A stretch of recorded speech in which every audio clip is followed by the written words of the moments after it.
Hey, this is Blondeguygamer and welcome to another little rendition of Black Sheep Game Reviews. For this, I've decided to play something for what is arguably the best known video game franchise, Mario.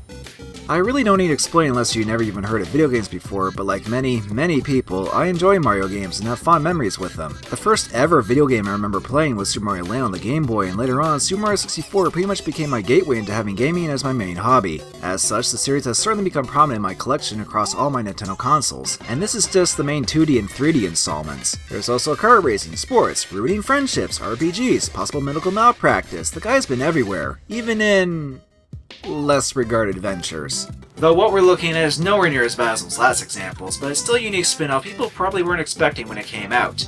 Dance Dance Revolution Mario Mix, a Mario DDR game of all things. While I've certainly had experience with Mario games, I can't say the same with Konami's Dance Dance Revolution. I definitely won't deny the popularity of that series too, since chances are you've at least seen those machines at arcade places and there are plenty of console entries. But before Mario Mix, I've had little to no experience playing DDR or any similar game like it. That's not to say I don't enjoy rhythm games in general, it's just that I never really got around to playing DDR specifically until now. So when I came across this, curiosity got the better of me, especially when it came with the map to ensure the full DDR experience with Mario. Yeah, if you're expecting expert gameplay of this, you're not going to get it in this video. But nevertheless, I still want to give this a shot, so let's get dancing! I guess.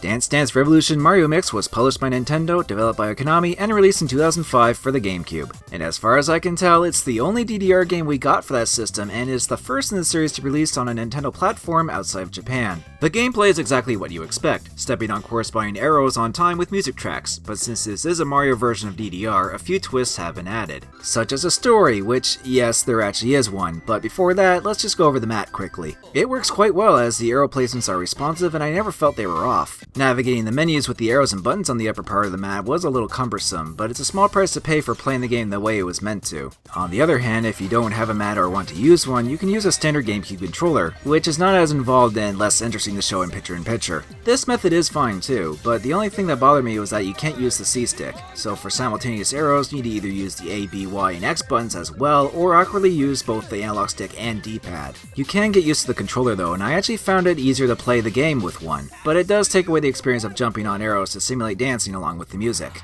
At the very least, I did play through the story mode with the mat as intended. Speaking of which, let's go back to the main mode on that segue, shall we?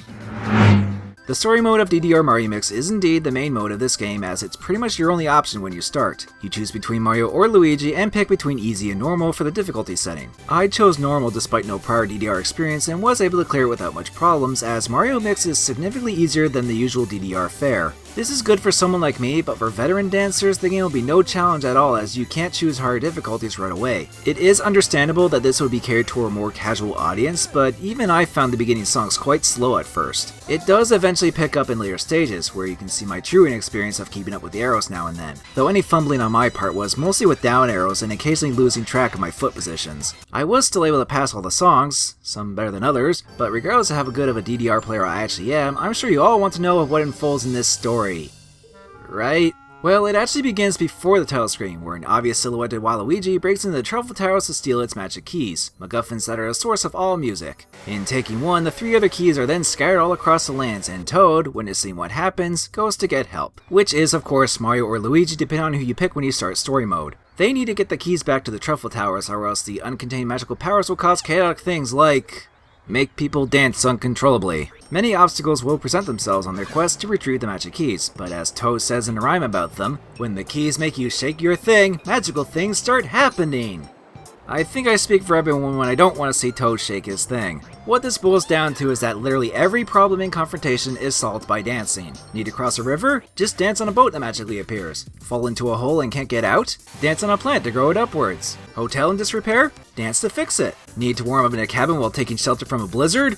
Wait, that one actually does sort of make sense. Or my personal favorite, dancing while on a bobsled to escape an avalanche. It's apparent right away that the narrative never takes itself seriously, which is a given since this is a story for a DDR Mario game. I will at least give it credit for having the plot not be about Princess Peach getting kidnapped, she's not even in the game for that matter, and this is perhaps the only Mario game where Waluigi actually does something villainous and is an antagonist. And the game does change the DDR formula a little with Mush Mode, which are various Mario-themed special steps that add different gimmicks depending on the song. Also throughout the adventure are minigames between some stages, which are pretty simple. Though a couple where you have to alternate the side arrows repeatedly did give me some flashbacks of playing track and field on the power pad with my cousins back then. Doing well at these minigames and the main songs will earn you coins, which you can use to buy items, either at stores throughout the worlds or before the start of a song. These usually just make the stages even easier, which isn't all that necessary since it is already pretty forgiving on normal. The only item that may be worth getting are 1-up mushrooms because there are lives and you can game over in this, but as long as you at least make it through each song, you don't need to worry much about those either. Not to mention the story is rather short as there are 5 worlds with 4 songs in the first 4 and 2 in the last, making a total of 18 songs with a few minigames in between that you can easily play through within an hour or two. The only thing that does drag a little are the cutscenes. They aren't too long initially, but when you're sitting on the mat pressing the A button to go through them while waiting for the next song, it throws the pacing off.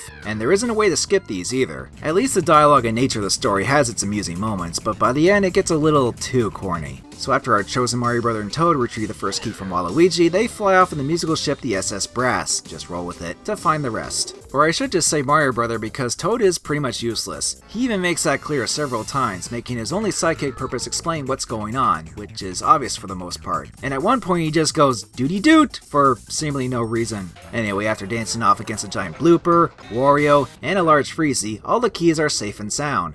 Except when Bowser swoops in and takes them all. So naturally we go storm into his castle, where Bowser attempts to use the power of the keys, but our heroes are there to stop him. After the final song, which is the most intense in the game, Bowser is defeated with his grand scheme foiled, which was using the magic keys to fix his tone deafness. Yes, really. But with the magic of music from the keys, everyone's happy and tries to give the joy of dancing deep meaning or some crap like that. Then the credits play where you dance to the original main Super Mario Bros. Melody made up of several Mush Mode steps. After that, you do unlock an EX story mode, which replaces a few of the stages with different songs and minor cosmetic changes, and the hard difficulty to actually give you more of a challenge. Other than that, there isn't much else content-wise. The free play is good for messing around with whatever song you want, where you can play them on the hardest difficulties right away, but you need to individually play through each song on very hard in order to unlock super hard for them. With the exception of the up, down, left, right song, which is just a remix of Twinkle Twinkle Little Star, all the songs need to be played once in the regular and EX story modes to unlock for free play, and a few more can be added by buying secret songs in the stories during EX story mode. But even with that and a couple unlockable minigames, there's only 29 songs total and about a dozen minigames. Only other things to note are the workout mode, where by making a profile with your weight, you can keep track of an approximation of calories you burned while playing songs with the mat, and versus mode during free play. Unfortunately, you can only have Mario and Luigi as playable characters and can only play against CPUs in the story mode. And the only way I was able to record 2-player footage was to play with both the mat and a controller at the same time. Needless to say, it didn't really work when I tried doing this with a harder song. Despite the game not having a lot of content, it should come to no surprise that the best part of this game is the music. The remixes from different Mario games ranging from well-known classics to more than recent GameCube entries like Mario Kart Double Dash are pretty good, and there's also a few non-Mario songs thrown in that fits the DDR nature. There's not much to say on the rest of the audio other than the DDR announcer, which adds a layer of charm. Everybody is watching you. Can I call you a dancing master? What?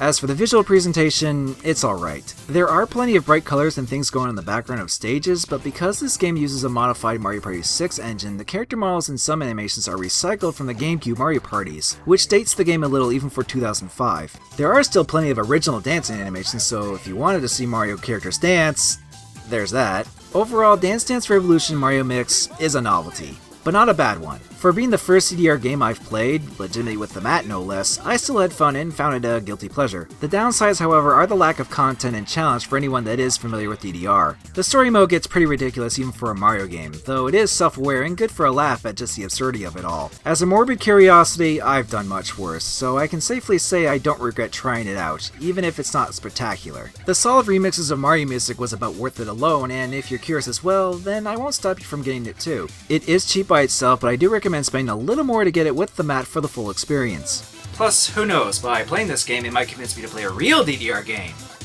And probably still get destroyed regardless. I may need to spend more time on these training wheels, but someday I'll be adequate.